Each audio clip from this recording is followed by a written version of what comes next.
Okay, it has been a while since I did a video. It's been about 2 weeks since I uploaded my last video. So I thought we'll do another one if my dogs here will allow me. I'll do another one to address some of the questions and comments that people were leaving on my videos that I did while I was on the Appalachian Trail. And also talk a little bit more about, when I anticipate getting back on the trail, doing more hiking and stuff like that. But one of the most common questions that came up, was about my shoes. So I thought I would talk a little bit about hiking shoes. But let's go ahead and talk about shoes and first start off with just sort of my history of hiking and shoes. It's been about 20 years since I went to Costa Rica on a fellowship to do some research for my classroom. And I was going to be spending a lot of time in the rainforest, hiking through the rainforest. And I thought I should probably get some appropriate shoes for that. And I went to, it was REI, and I bought, at that time, I'm pretty certain it was a Keen hiking boot. It might have been Merrell hiking boot, but I'm pretty certain it was the Keen. Keen is what it was, and I had those for a long time. I wore those hiking boots. I think I wore those all the way up until the time I did. I think I wore those when I was hiking up Mount Kilimanjaro, actually, and that was I'm not sure how many years later. But that's what I was using for my hiking for several years, actually. And it was doing all right, but I really didn't know that much about hiking at that time, and especially the weight and things like that. And they were waterproof shoes, and so I didn't know a lot about that. At the time, though, I was working at a running store, and I was selling running shoes, which included some trail shoes. I wasn't really into trail running, so I didn't really know that much about trail running shoes. But anyway, before I hiked, I think it was just before I hiked the W Trek in Patagonia, Chile, I went out and got, because I'll tell you what, one of the things I was experiencing with my Keen was I think I probably should have gone about a half size up. And so they were feeling a little tight on my foot. And so I wanted to replace them. And I went to, I'm pretty certain it was REI again. And I got to pick these oboes. And wore them. I know that I was wearing these on the W Trek. And I may have worn these my second time on the Inca Trail. Not sure about that.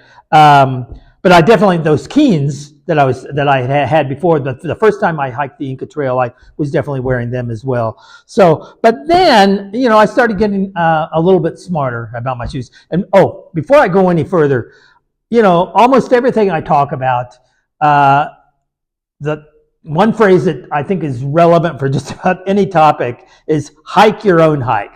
So I'm going to talk about, what is working, what I've done, and has worked best for me and my preferences. But the bottom line, especially for your shoes, is hike your own hike.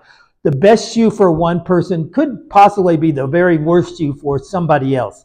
So you definitely, if you're buying online, I would only recommend buying a shoe that you've worn before and you know how it's going to work for you, because you can't try it on. If it's someplace that will allow you to return it, if it's not right, then okay, but that's a lot of trouble. And even if it's a shoe, a model that you've worked with before and you're getting like the next year's version or something like that, sometimes there can be a significant change which might not work out for you. So I highly encourage you, if at all possible, to actually go in to a store, whether it's REI or another athletic shoe store, and try them on, walk around, and hopefully it's a place that has a good staff that knows what they're talking about, listen to what they have to say. But the bottom line is, you listen to what the people in the store have to say and what your friends and all that have to say. But the bottom line is, listen to your feet. Put them on, walk around in them for a while. Don't be in a hurry, and your feet will pretty much tell you what's right for you. So yeah, so ultimately hike your own hike and get the shoe that's right for you. So let's go on and talk about me and what's worked for me, and I can tell you, what features I like about them, and it might be something that you might want to consider when you're going out and trying your shoes on. So I have right here a pair of Carhus, and I wore these the whole time my whole time on the Camino de Santiago. I had already put a few miles on them, doing some other hikes with them, but they were fairly new when I started the Camino, and they did a great job for me the whole time. And I did actually, because I hiked past to, I did the French route from Saint-Jean-Pied-de-Port to Santiago de Compostela in Spain.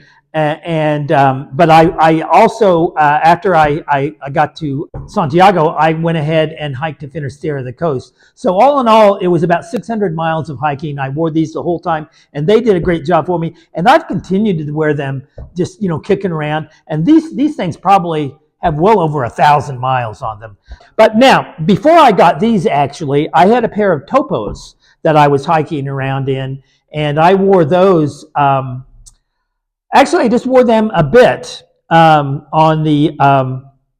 I used them, sort of broke them in on the a little trail, a loop trail called Eagle Rock Loop in western Arkansas, and wore them there and just had a few miles on them. And those are actually these shoes that I started the Appalachian Trail with, because they just had a few miles on them, and they were great shoes, nice wide toe box, and they did a great job for me. Now, let's talk about probably the most popular shoe right now on the trail. I think is probably an Ultra trail shoe, and those are good. In fact, I'm wearing a pair of Ultras right now, not trail shoes, but just Ultra running shoes. They're okay. What distinguishes them most from all other shoes is the zero drop on their shoes. In other words, the amount of shoe under your heel and your forefoot is exactly the same. So that's a zero drop. A lot of shoes, especially running shoes, will have a little bit of a drop, as much as a 12 millimeter drop, and maybe even more. Some of them that have a more severe drop, but I prefer something with a little less. And like I said, I've got on the Ultras right now with a zero drop, and those are fine. If you've never done any running in a zero drop shoe, it's probably best for you, if you're going to try those out, is to not do any big a lot of running in them until your body can adjust to that zero drop, because it does put a bit more stress on your Achilles tendon and your calves, and so it can cause some injuries for some people. So be careful if you're going to be doing something like that. But and then the next feature is that it's designed with a very wide toe box, so that your toes can spread out. And the main idea is to simulate barefoot running without actually being barefoot, because when you're barefoot, obviously there's a zero drop, because there's nothing under your heel or your forefoot. So and then of course when you don't have on a shoe, your toes are not constricted, so they can move around as they please. So that's sort of the main idea of the Ultra, is to sort of simulate barefoot running. So now the Topos that I was telling you about, that I started the Appalachian Trail with. In fact, I finished them. Even I ended up buying another pair of shoes, but I got the exact same shoe, and they did a great job for me. But they and the Carhu and trail shoe. In fact, this is the what is it? The Iconi. I think that's the model. It's called the Iconi trail shoe, and it has a 5 millimeter drop. I didn't talk about the drop, but it has a 5 millimeter drop, and that's okay with me. I don't necessarily mind having that much of a drop. I wouldn't want to do something with like a 12 millimeter drop or something like that. But the 5 millimeter drop is not a problem for me. So that's what I like about it. And then that's also what the Topo Ultra Adventure is, the model of the Topo trail shoe that I get, the Ultra Adventure, and it has a 5 millimeter drop, but it also has a bit wider toe box, more like the Ultras on my toes. So I really like those. The Topo also is a little bit lighter. I think I think the Karhu runs around 12 ounces, and the Topo runs closer to 10 ounces, I think. So it's a little bit lighter shoe, and it has a 5 millimeter drop and a nice wide toe box. So that's why I really like the Topo. And then when I was in Damascus, that's where I bought a new pair of Topos. So I did the 530 miles of my time on the Appalachian Trail was all in the Topos. So yeah, there's my take on trail shoes. Now the problems with both the Karhu and the Topos, they're a little bit harder to find. What's really popular on the trails right now, like I said, is the Ultras, and also Hoka has become a very popular shoe for people. And those, because they're so popular, you can go to just about any running or sports store or REI, and you can find those. Now, REI, I think has both the Karhu and I'm not really sure about the Karhu, but I'm pretty certain they have the Topo on their website. Whether or not you will find it in their stores, I'm not sure. I don't recall seeing them actually in their stores when I've been in there shopping, but maybe they do. So yeah, I would. REI has such a great return policy, though. Like I said, if you wanted to try a pair of those out, ordering them online and then returning them, REI is pretty good for accommodating people if they want to do something like that. But like I said, that's inconvenient. Why not just go into the store and find the shoe that is going to fit for you, and where you can try different ones on. Make sure that the size is right. That's another thing too. I personally typically will wear a size 9 in a running shoe, which is about a size larger than I would normally wear, like in a dress shoe. So you always want to go a size up. And that's another thing I'll talk a little bit about too, some advice about lacing your shoes to help you avoid some injuries. I'll talk about that in a minute here. But the problem is the Topos and the Karhus, like I said, are a little bit harder to find. A lot of stores won't stock them. Their websites, however, if the store's not stocking a lot of them, you can usually find them on their websites. So yeah, that's the story. Now let's talk a little bit, like I mentioned, about lacing. In fact, the lacing here, this is sort of like the Karhu has this asymmetrical lacing thing here, which can help you get a more snug fit, I guess. The Topos, I'm not really sure. I think that they had pretty much conventional lacing. I'm not really sure. But anyway, let's talk about lacing your shoes to avoid injuries. And first of all, you want to size up. Give yourself, as a general rule for a running shoe and a hiking shoe, I give myself at least a thumb's width distance from the end of my toes to the end of my shoe. And the reason is for that, when you're running or hiking or whatever, you want to avoid a situation where your toes are touching the end of the shoe. It might not seem like much, just your toe touching like that, no big deal. But when you're doing that for several hours, all of a sudden those little taps at the end really can cause problems, and you can ultimately end up getting blood blisters underneath your toenails, which is kind of painful. Or a condition called black toe, which is very common amongst runners. I've had it many times.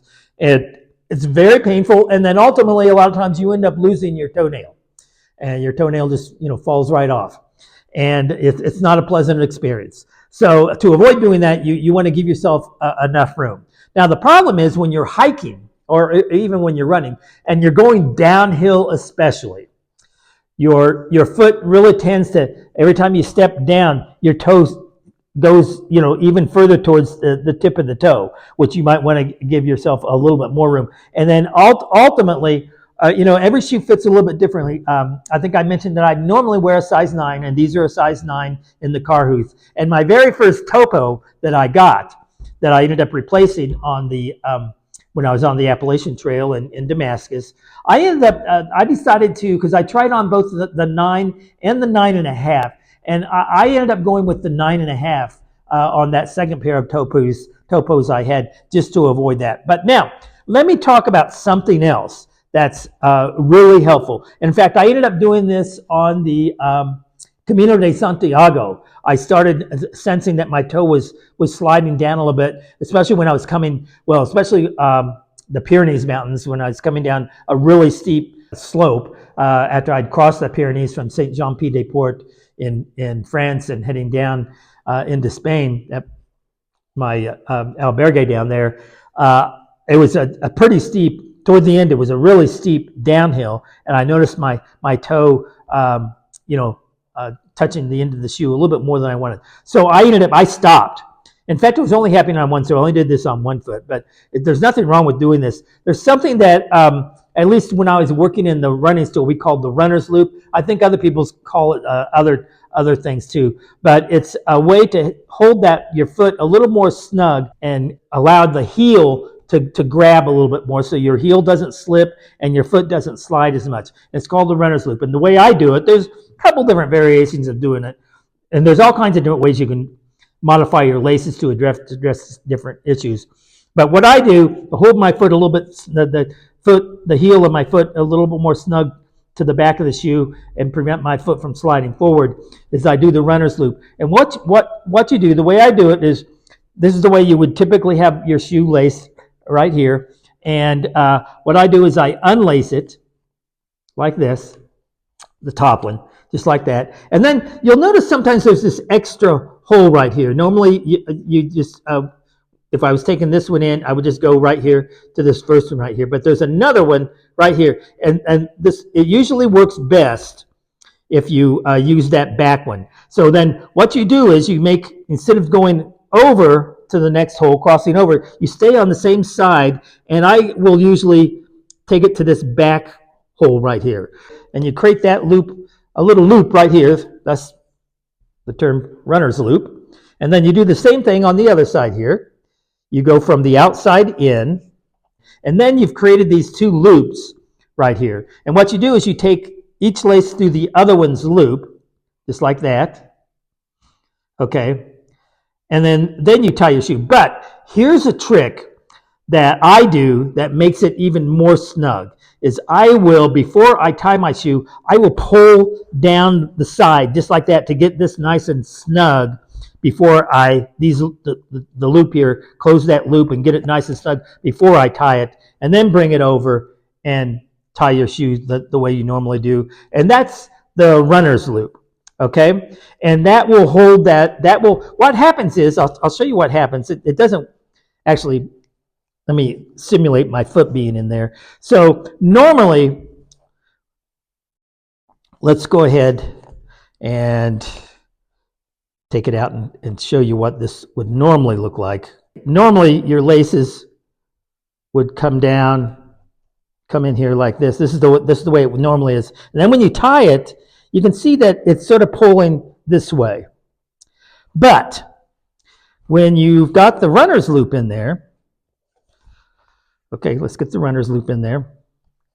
So you've got the runner's loop in there, and okay, if you pull it down, okay, let me simulate my foot being in there. And then when you pull it in, look what's happening.